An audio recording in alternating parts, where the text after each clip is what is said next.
Welcome back. It's me.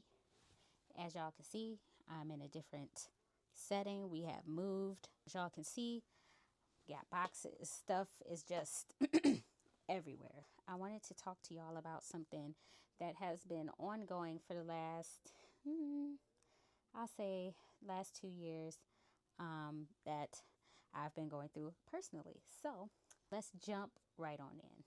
I wanted to talk to y'all about the journey that I've been on for the last 2 years since 2024, and that is the journey to have another baby. So, as y'all already know, my husband and I, we have a 5-year-old. Bria was born in 2020, and everything about her becoming to be has been quite easy. Getting pregnant with her wasn't hard at all. Like, I think we like officially like tried one time, and I was pregnant, and pregnancy with her was easy. Her delivery was somewhat easy. I ended up having to have a C-section with her only because she didn't want to come down. And when they got in there to get her, she was tangled up in her umbilical cord. So that's why she wouldn't come down to be born the normal way, I guess. So, yeah, so that's like an introductory type thing. Cut to, I would say, no, April 2024, we decided that we would start trying again to have another baby. And that process in itself was easy. Once again, conceiving, not hard at all. Like, we tried, and I pretty much was pregnant again. The only difference with this one was the ultrasound technician was having a hard time finding where the embryo was. Ended up having to have, like, I think maybe 2 more ultrasounds after that, and they came to the conclusion that the egg was attached to my C-section scar tissue, and there was no heartbeat. So I ended up having to have a DNC in June of 2024. That's never an easy thing, a devastating time, but we got through that, and then we decided to kind of like take a pause. And then I believe in December of 2024, I had taken a pregnancy test, and it was positive.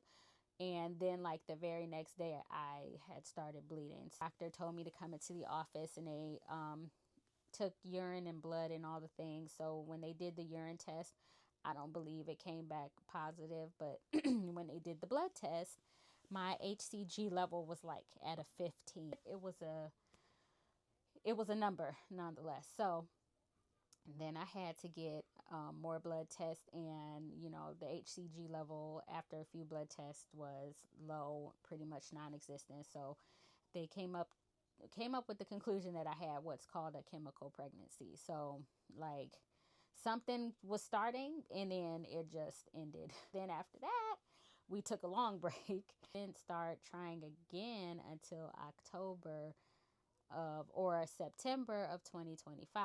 I took a test. It was positive. I want to say a week later, I made my appointments with the doctor, and a week later I started bleeding, went to the ER.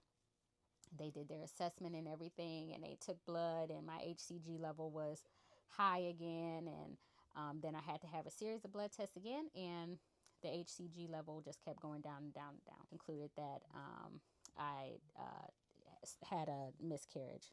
Another loss in October.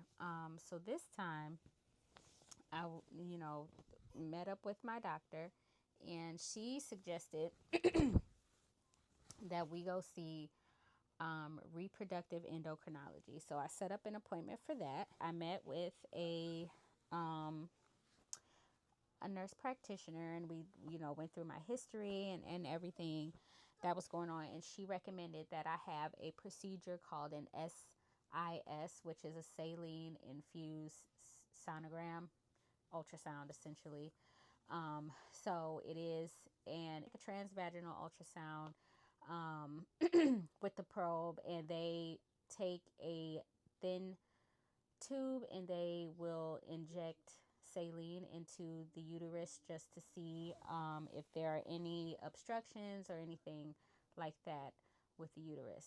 Results came back that I did have some scar tissue from when I had my C-section with Brya. There was some scar tissue that was like in the path of the uterine entrance, I believe. Show you this while they're doing the procedure. The doctors will, you have a TV screen ahead of you and you can see. So what it looked like is uterus looks like a circle, and then the scar tissue band that was blocking the way is kind of like, would be the circle, and then kind of at the bottom of the circle would be kind of a line going through. I had scar tissue that was blocking the entrance of the uterus. So anytime an egg would be fertilized and try to attach to something, it was attaching to the scar tissue and really never making it all the way into the uterus. The doctor recommended that I have a I think it's called a hysteroscopy procedure done, where the doctor would go in and remove the band of scar tissue. So I went on ahead and ended up having that done in early December. I had my follow-up appointment with the doctor in January, and then was given the green light to go ahead and proceed with trying again to conceive for baby if we wanted to. And her recommendation was for me to do a round of letrozole in my cycle just to increase egg production. My cycle was still the same. However, my ovulation cycle was thrown off. So I really wasn't able to track it in February. So that was kind of like a no-go for that. We are currently in March, and we decided to go ahead and do another round of letrozole. So we're going to do that and just see how that goes. So that's where we are right now. The next step will be an IUI, which is an intrauterine insemination.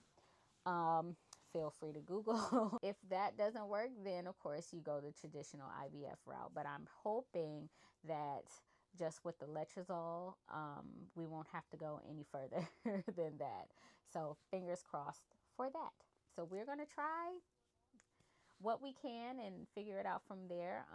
I mean, if it's meant for us to have another baby, then great. If not, I mean, we have our wonderful 5-year-old, and I'm more than happy with her. It's been a journey. Times hard and discouraging, because getting pregnant the first time with Brya was just so easy and so seamless. So, we're much older now. I just turned 39 in December, and, things change. The body changes. So, so yeah, we're just taking it day by day. I'm grateful for how far we've come in this case. So, fingers crossed that this next round that we have a new edition coming, hopefully. We'll see. I just wanted to chime in and, let you guys know what was going on with me. Anybody that comes across my video, let me know how, if you've embarked on this journey yourself, let me know how it's gone, how it went. Yeah, because trying to have a baby later on in life is definitely quite interesting. So yeah, but anyways, I will catch you guys in the next one, and yeah, see you later.